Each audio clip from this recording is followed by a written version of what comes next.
Olá, gente, tudo bem? Eita, que eu tô com bastante saudade de vocês. Muita mesmo. Nesse momento que nós estamos vivendo, isolamento social, eu acredito que vocês já devem ter ouvido em outras aulas também, mas assim, é momento da gente refletir, né? São reflexões que até nós utilizamos na filosofia, é um momento de pensar, de refletir, de buscar as verdades, de estudar mais, de usar o nosso ato de pensar, de filosofar de uma forma bem questionadora, né? Então vamos lá. Nós vamos ver o capítulo 5, Viver Humanamente. É bem interessante a gente comentar sobre esse capítulo, porque fala sobre humanidade, sobre pessoas, sentimentos, ações e comportamentos é extremamente importante. Então, em suas atitudes diárias, você se considera uma pessoa humana? O seu comportamento, você se considera uma pessoa humana, de olhar para o outro com visão humana, de sentimento, de sentir uma pessoa que pode colaborar, de contribuir, de dar o seu melhor pelas pessoas, não só para as pessoas, mas para você, porque quando você faz uma boa ação, você se sente bem também. E em outros âmbitos da vida social, da sua comunidade, na sua casa, na sua família. Então, quais as atitudes e pensamentos tornam possível viver humanamente? Para a pessoa viver humanamente, qual é o comportamento que ela deve ter? Técnico? Ou com sensibilidade humana? Porque a característica de sentir, de ver o outro, de reconhecer, de estar, de certa forma, no lugar da outra pessoa, como ela está passando nesse momento de reclusão, como ela está passando nesse momento em que estamos inseridos na sociedade, de distanciamento social, é isso que a gente tem que parar muitas vezes para refletir. O meu vizinho está precisando de alguma coisa, o idoso do outro lado da rua está precisando. Eu vi em muitas redes sociais, muitas pessoas, vizinhas, enfim, que pessoas no mundo inteiro mostrando atos de humanização, ajudando o seu vizinho idoso, tendo cuidado ao embalar o lixo para não colocar vidro quebrado, para não furar as mãos dos garês, das pessoas que coletam lixo. Essas são atitudes de humanização. Cuidar das pessoas para que elas não peguem em vários instrumentos ou partes da casa para que não venha passar algum tipo de problema para a família ou até a Covid-19, que é o momento que nós estamos vivendo. Momentos de refletir a humanização, de dar valor à vida, de dar valor às pessoas, sem distinção. Todas as vidas são importantes. Então, Salvador Dalí, ele viveu no momento da Segunda Guerra Mundial, onde ele precisou muito questionar. Então, é o pintor catalão de 1904 a 1989, foi um dos maiores representantes do movimento artístico da vanguarda chamado surrealismo. O surrealismo foi um movimento artístico literário de origem francesa, caracterizado pela expressão do pensamento de maneira espontânea e automática, regrada apenas pelos impulsos do subconsciente, desprezando a lógica, renegando os padrões estabelecidos de origem moral, ideia de liberdade, triunfo da imaginação. Então ele viveu num momento extremamente difícil e que queria dar lugar em suas obras ao sonho. E o sonho naquela época era de viver melhor, de viver humanamente, em condições humanas, de resgatar e prevalecer e preservar a vida.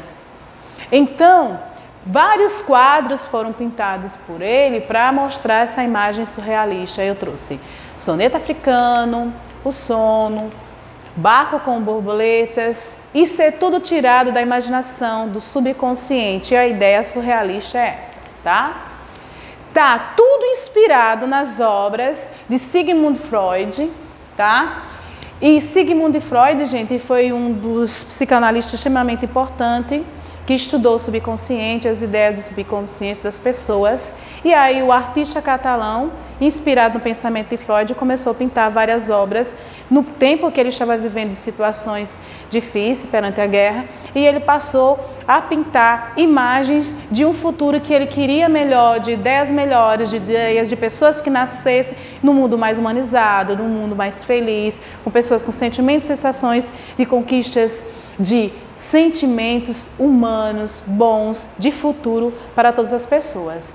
Então, desse artista de vanguarda expressar o inconsciente em suas obras, e ele acreditava que só a arte libertava o pensamento existente das pessoas, a lógica também e o limite da razão. Poderiam alcançar a imagem do sonho. Nós sabemos que o sonho muitas vezes vai passando um monte de informação para as pessoas e muitas vezes tem várias verdades nos sonhos. Então foi essa a intenção de Salvador Dalí. Tá. E o mundo dos sonhos também contribui para a autonomia dos indivíduos, que enquanto seres humanos são capazes de distinguir e estabelecer os vícios e as virtudes, E nós queremos, com certeza, melhorar e trazer ainda mais para a gente, para a nossa vida como humano, somente, claro, as virtudes, deixando os vícios de lado e aumentando e prevalecendo ainda mais as virtudes. Então, nessa obra que tem até no livro de vocês, que é a obra A Criança Geopolítica, do pintor catalão, que nós já falamos sobre ele, vem observando o nascimento do novo homem.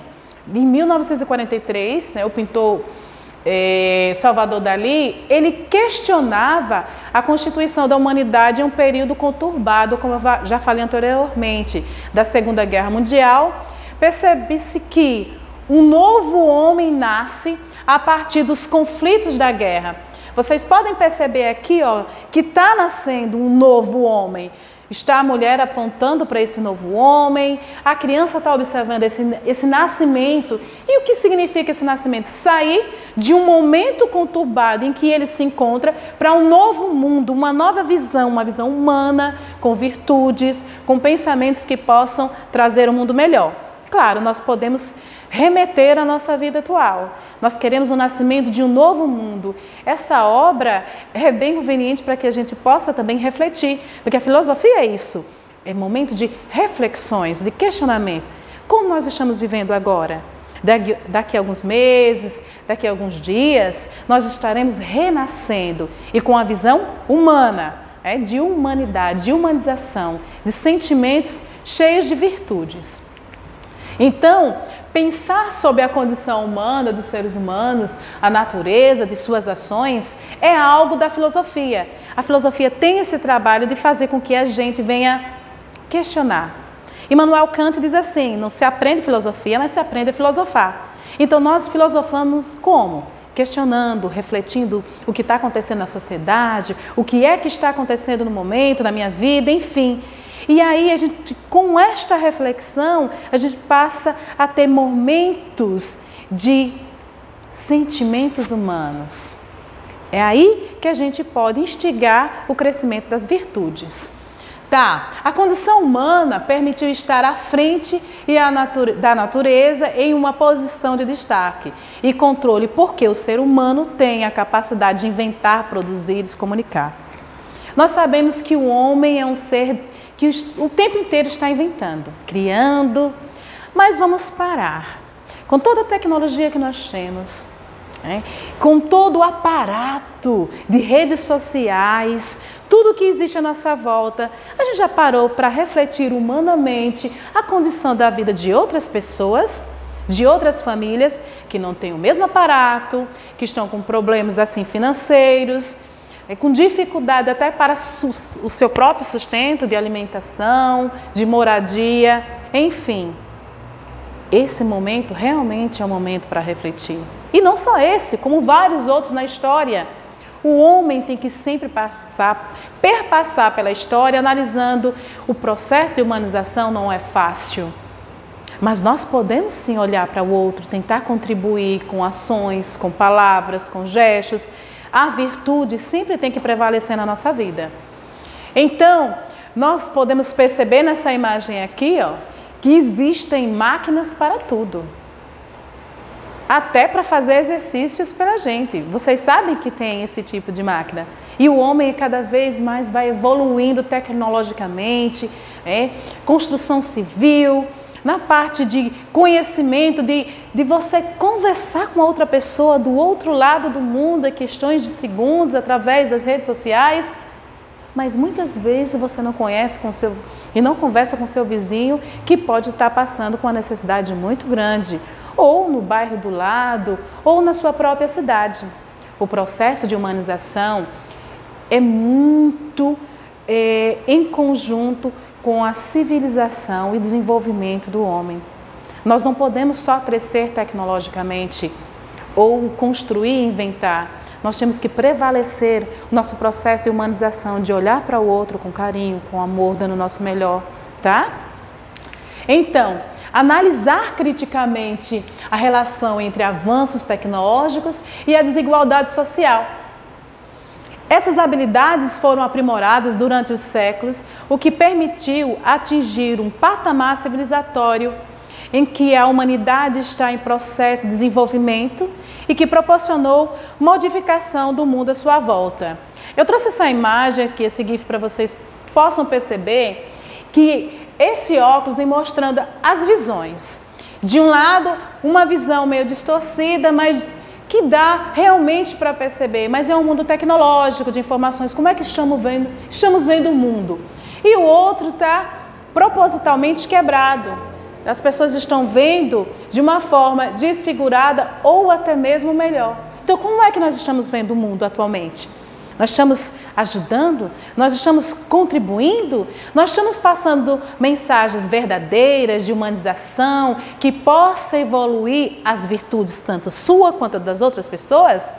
A virtude é passada com boas mensagens, com boas atitudes, com bons comportamentos. Então, quando foi criado o mundo, os seres humanos diferentes, da natureza, mas ela vai modificando a natureza e esse mundo reflete a humanidade dos indivíduos. E aí? Nós temos aqui, olha o que o homem é capaz de fazer. Isso aqui são pessoas que estão caminhando, fazendo um movimento de um artista famoso. E numa cidade, vocês podem perceber que são pessoas, ou elas estão numa cidade extremamente cheia de tecnologia e elas estão andando em espiral. Como é que você está andando? Com as pessoas em espiral? Ou você está produzindo, trazendo a sua virtude e virtude para a sua família, para a sua sociedade em que você está inserido? A gente tem que refletir sempre o nosso comportamento e as nossas ações. Então, nesse sentido, compreender, viver humanamente pressupõe uma série de reflexões. Uma série de reflexões e distanciar, muitas vezes, que podem nos distanciar dos seres humanos e da vida em relação com o mundo, com o outro, com as pessoas. Às vezes a gente se distancia tanto da realidade em que estamos inseridos que acaba a gente não passando por esse processo de humanização. E muitas vezes as pessoas passam a ser muito técnico, resolver as coisas muito técnico, de uma forma muito rápida e não percebe que muitas vezes pode estar magoando outra pessoa, prejudicando essa pessoa, uma comunidade ou o ambiente em que você está inserido. Viver humanamente, viver com virtude, você tem que olhar o outro e prestar atenção em suas ações, no que você fala. Tá. Falando sobre isso, para a gente observar a divergência que existe nesse condomínio de luxo e favela em São Paulo, tá? São padrões de vida nesses dois bairros que em vários outros lugares que existem também apresenta contrastes sociais no mesmo cenário. Vocês percebem que desse lado de cá tem uma favela com presença de casas extremamente humildes e prédios luxuosos. Se a gente for analisar, as pessoas que estão vivendo desse lado, muitas podem estar vivendo em condições abaixo da linha da pobreza, com muitas necessidades. Enquanto, em contraponto, a gente pode perceber que esse condomínio de luxo, as pessoas estão vivendo muito bem. Então, uma disparidade tanto da imagem como de comportamento da vida social, e principalmente você pode descobrir que aqui não há humanização na questão de moradia, de vivência. Aí as pessoas começam a questionar: como eu vou viver humanamente se eu não tenho o básico para sobreviver? É aí que entra a reflexão filosófica. Então, entender que a liberdade está associada às escolhas. E é nas nossas escolhas que a gente pode viver no processo de humanização. Viver humanamente é resultado das decisões do indivíduo, que expressam condição de existir entre a necessidade e a liberdade de escolher a cada instante. As nossas escolhas é que vão determinar o seu processo de humanização e a busca da virtude. O filósofo holandês Spinoza, ele falava que as paixões e a sensação humana, ela acabava tirando, de certa forma, a liberdade das pessoas. Por quê? Ele defendia a ideia de que o ser humano não faz suas escolhas, a ação cabe à sua natureza. O filósofo também seria Deus em tudo que existe. Ele acreditava que o homem muitas vezes não tinha uma liberdade porque ele estava sempre movido pelas paixões, pelos desejos, as sensações humanas. E isso fazia com que o homem ficasse aprisionado, não tendo realmente uma liberdade. Mas que Deus sempre estava acima de tudo. Então, a libertação dos sentimentos para ser feliz e para ter paz, Spinoza sempre defendia. E ele afirmava que as paixões humanas, o ódio, o prazer, impossibilitavam o ser humano de ser livre. E defendia que o ser humano só poderia encontrar a paz, né, se fosse libertado dos seus sentimentos, das suas sensações, dos seus desejos, dos seus prazeres. Então, a partir do momento que a pessoa se distanciasse dessas sensações humanas, ela ia ter a liberdade e a paz. Esse é um pensamento, né, de Spinoza. Já Sartre, Jean-Paul Sartre, um dos representantes do existencialismo francês, ele analisa que a essência é posterior à existência, isto é, o ser humano primeiro existe para depois se definir. Então, Jean-Paul Sartre, ele acreditava que o homem nascia, existia, e depois que ele existia, ele ia determinar a sua existência, tá? Então, ele acreditava que a liberdade está relacionada à responsabilidade que o ser humano tem que assumir dos seus atos, de suas escolhas. Então, você existe, você se define, você escolhe e aí você encontra a sua felicidade. Então, mesmo com o avanço científico ou o aperfeiçoamento das tecnologias, a ampliação do processo de industrialização, as constantes intervenções dos espaços urbanos, a ampliação do número de escolas, hospitais, redes sociais, o Brasil ainda está marcado por uma série de problemas sociais que afligem diversas famílias e que impedem a viver humanamente. Nós sabemos que a partir do momento que as pessoas estão com muitas dificuldades financeiras, sobrevivência do básico, né, de alimentação, moradia, segurança, enfim, as pessoas não conseguem passar por esse processo de humanização, não propriamente nesse sentido, mas que dificulta muito que ela encontre esse processo de humanização quando tem tantas dificuldades, não é? Então, até trouxe para vocês aqui essa charginha falando sobre, né, o que o Brasil está vivendo nesse momento para ajudar, tentar pelo menos contribuir para que eles vivam de certa forma com o básico para esse processo de humanização. Para a filosofia de Marilena Chauí, uma filósofa extremamente importante, onde ela sempre comenta sobre o processo de humanização, é preciso reconhecer a contradição da vida humana, ela fala o tempo inteiro isso, e modificá-la, né? A contradição significa atingir o primeiro momento da liberdade e da vida ética. A gente tem que estar sempre buscando. Então, eu quero agradecer a vocês, tá? Tem um exercício no final do capítulo, e nós vamos estar em outro momento corrigindo esse exercício, discutindo mais, tirando essas dúvidas. Espero que vocês estejam em casa muito bem. Estou morrendo de saudade, não posso parar de repetir. E que vocês, em frente, continuem desenvolva o processo de humanização para crescer as virtudes e manter nesse distanciamento social, mas com o coração aberto para crescer cientificamente, produzir na sala de aula futuramente. Cheirão e até a próxima aula.